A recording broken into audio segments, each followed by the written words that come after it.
5 nights eight Freddy's 2023 की कहानी शुरू होती है माइक श्मिट से। माइक एक प्राइवेट सिक्योरिटी गार्ड है और हाल ही में उसने अपनी नौकरी खो दी है। उसके कंधों पर एक बहुत बड़ी जिम्मेदारी है, अपनी छोटी बहन एब्बी की देखभाल। एब्बी एक शांत, अकेली रहने वाली बच्ची है। उसकी दुनिया उसकी ड्राइंग्स में छुपी होती है। माइक उसे किसी भी हालत में अपने पास रखना चाहता है, लेकिन सोशल सर्विसेज सोसाइटी चेतावनी देती है कि अगर उसे जल्दी नौकरी नहीं मिली तो एब्बी उससे अलग कर दी जाएगी। माइक पहले ही एक गहरे दर्द में जी रहा है। बचपन में उसका छोटा भाई कैरेट उसके सामने ही किडनैप हो गया था। यह याद आज तक उसे चैन से सोने नहीं देती।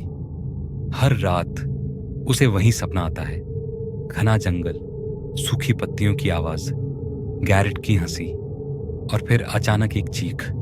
एक अजनबी आदमी गैरेट को उठाकर ले जाता है और माइक कुछ नहीं कर पाता। इसी बीच उसे एक नई नौकरी मिलती है, नाइट सिक्योरिटी गार्ड की। जगह फ्रेडी फज़बेयर्स पिज़्ज़ेरिया। ये एक पुराना बंद पड़ा फैमिली रेस्टोरेंट है जहां कभी बच्चे खेलते, हंसते, गाते थे। लेकिन कई गायब बच्चों की घटनाओं के बाद यह जगह बंद कर दी गई थी। माइक को लगता है कि बस रात गुजारनी है, कैमरे देखने हैं और पैसे कमाने हैं। पहली रात वो ऑफिस में बैठकर कैमरा मॉनिटरिंग शुरू करता है।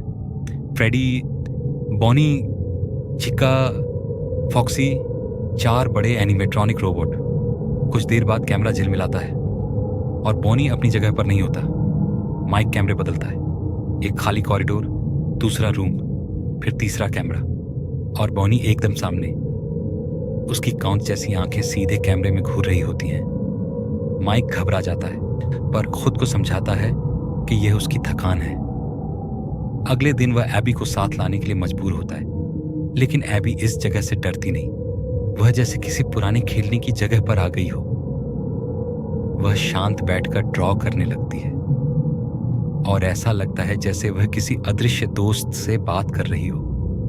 धीरे धीरे माइक को पता चलता है कि एनिमेट्रॉनिक्स एबी को नुकसान नहीं पहुंचाते, बल्कि उसके करीब आने की कोशिश करते हैं, जैसे कि वे उसे पहचानते हों। रात में माइक के सपनों में कैरेट के साथ साथ कुछ और बच्चे दिखाई देने लगते हैं। उनके चेहरे उदास, डरे हुए, जैसे वे उसके सामने मदद की गुहार लगा रहे हों। ये वही बच्चे हैं जो सालों पहले फ्रेडी से गायब हुए थे। उनकी आत्माएं इन एनिमेट्रॉनिक्स के अंदर फंसी हुई हैं। इसी दौरान माइक की मुलाकात वनेसा नाम की एक पुलिस ऑफिसर से होती है। वह माइक को चेतावनी देती है कि यह जगह जितनी दिखती है उतनी साधारण नहीं है। धीरे धीरे वनेसा अपना सच बताती है। गायब हुए बच्चों का कातिल उसका अपना पिता विलियम एफ्टन था। एफ्टन रेस्टोरेंट का इंजीनियर था, एनिमेट्रॉनिक्स का निर्माता। वही बच्चों को बहला फुसलाकर बैक रूम में ले जाता था और उन्हें मार देता था। और सबसे खतरनाक बात, एफर्टन अभी भी जिंदा है, एक एनिमेट्रॉनिक सूट के अंदर। पीले रंग का सूट जिसका नाम है स्प्रिंग बॉनी। यह सूट मशीनरी से भरा है और जरा सी गलती होने पर पहनने वाले को कुचल सकता है, लेकिन एफर्ट ने उसे अपने फायदे के लिए इस्तेमाल किया। अब वह वापस आया है और एब्बी को निशाना बनाना चाहता है। एनिमेट्रॉनिक्स भी एब्बी और माइक के खिलाफ होने लगते हैं क्योंकि एफ्टन उन्हें कंट्रोल करता है। एबी डरते डरते जमीन पर एक ड्राइंग बनाती है। उसमें 5 बच्चे हैं और उनके सामने वो पीला एनिमेट्रॉनिक सूट स्प्रिंग बोनी। एनिमेट्रॉनिक्स जब उस चित्र को देखते हैं तो उन्हें याद आता है कि उन्हें किसने मारा था। अब उनका गुस्सा माइक पर नहीं बल्कि एफ्टन पर होता है। वे स्प्रिंग बोनी पर टूट पड़ते हैं, उसे उसी सूट में बंद कर देते हैं। सूट की धातु की क्लैंप्स एक एक कर बंद होती हैं और एफ्टन उसी मशीन के अंदर फंस जाता है जो उसने खुद बनाई थी। उसकी चीखें धीरे धीरे बंद हो जाती हैं और रेस्टोरेंट फिर शांत हो जाता है।